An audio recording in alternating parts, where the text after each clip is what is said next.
संपूर्ण शरीराच्या सोनोग्राफीसाठी जिल्ह्यातील सर्वाधिक अत्याधुनिक सोनोग्राफी मशीनद्वारे तपासणी, जलद आणि अचूक रिपोर्टसाठी भिसे सोनोग्राफी व एक्स-रे सेंटर पलूस, संपूर्ण शरीराची सोनोग्राफी, सर्व pregnancy scans, foetal 3D 4D scan, colour Doppler, digital x-ray, elastography, anomaly scan यासह दर गुरुवारी 2D इकोची सुविधा। भिसे सोनोग्राफी व एक्स-रे सेंटर पलूस, जुने मराठे भिसे हॉस्पिटल जवळ, कन्याशाळा रोड पलूस।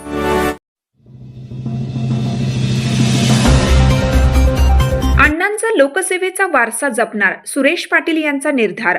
अंकलखोप जिल्हा परिषद गटातून भाजपची उमेदवारी। पलूस तालुक्यातील आगामी स्थानिक स्वराज्य संस्थांच्या निवडणुकीच्या पार्श्वभूमीवर राजकीय हालचालींना वेग आला असून अंकलखोप जिल्हा परिषद गटातून भारतीय जनता पक्षाचे उमेदवार म्हणून सुरेश राजाराम पाटील यांना संधी मिळाली आहे। या पार्श्वभूमीवर आमनापूर येथे आयोजित प्रमुख कार्यकर्त्यांच्या बैठकीत सुरेश पाटील यांनी आपला निर्धार व्यक्त केला। भारतीय जनता पक्षाचे नेते माजी आमदार पृथ्वीराज देशमुख, जिल्हा परिषदेचे माजी अध्यक्ष संग्रामसिंह देशमुख आणि क्रांती कारखान्याचे चेअरमन शरद लाड यांच्या नेतृत्वाखाली आपल्याला ही उमेदवारीची संधी मिळाली असल्याचे त्यांनी यावेळी नमूद केलं। यावेळी बोलताना सुरेश पाटील म्हणाले की पलूस पंचायत समितीचे माजी सभापती स्वर्गीय R.M. अण्णा पाटील यांनी आयुष्यभर लोकन्याय आणि लोकसेवेचे जे व्रत जोपासले तोच वारसा मी भविष्यात अधिक ताकदीने पुढे नेणार आहे।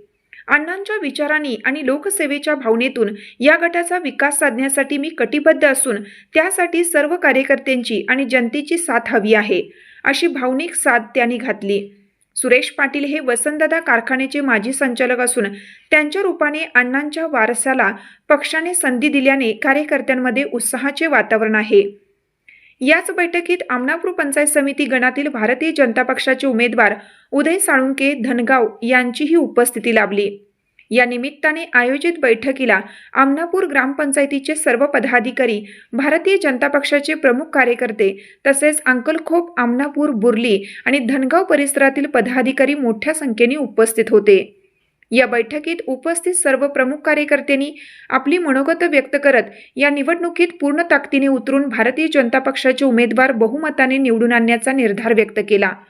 यावेळी भाजप जिल्हा उपाध्यक्ष सुरेंद्र चौगले, माजी सरपंच आकाराम पाटील, क्रांती कारखान्याचे माजी संचालक पोपट फडतरे, बाळासाहेब तातुगडे, आमनापूर सोसायटीचे चेअरमन वसंतराव पवार, उपसरपंच ज्ञानेश पाटील, तंटामुक्तीचे बाजीराव पाटील, आमनापूर ग्रामपंचायतीचे सर्व सदस्य शिवाजी तातुगडे, श्रीकृष्ण आवटे, देवदास कोकळे, शीतल मोरे, प्रमोद पाटील, विठ्ठलवाडी उपसरपंच यांच्यासह गावातील प्रमुख कार्यकर्ते उपस्थित होते।